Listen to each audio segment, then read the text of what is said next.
Спасибо вам.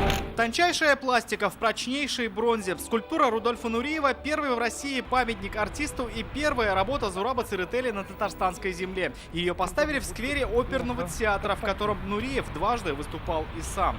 У нас есть фестиваль Нуриевский, есть вот такой летающий татарин. И на самом деле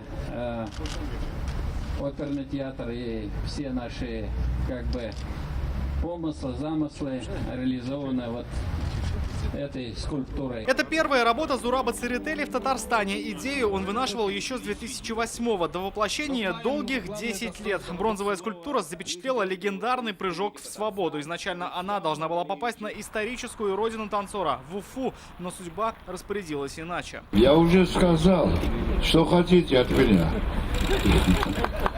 Вот мое слово, мой крик души. Вот так выглядит художественная фантазия, поразительно похожая на того самого летающего татарина, что когда-то вывел мужской балет на мировой уровень. Видно, что под ним разрушается античная колонна. То ли потому, что она ему больше не нужна, и он улетает, то ли потому, что она разрушилась под его напором. О его таланте слагали легенды, а его прыжок в свободу навсегда стал визитной карточкой танцора. Ему покорились большие сцены Советского Союза, а после и Европы, Англии, Франции. Это и ему принадлежит рекорд по 300 выступлений в году. С 93-го его имя носит фестиваль классического балета в Казани.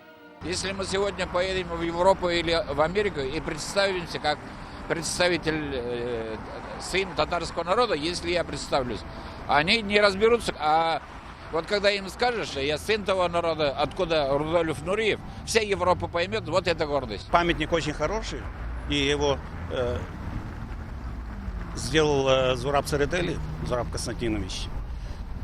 Его памятника еще нет в Казани. Во многих городах мира его памятники есть. По задумке автора, разбивающийся постамент – символ перехода артиста от классического к современному танцу. А еще символ свободы, полета и преодоления законов физики благодаря таланту и стремлению. Рамиль Шайдуллин, Ильшат Мухамедов, ТНВ, Казань.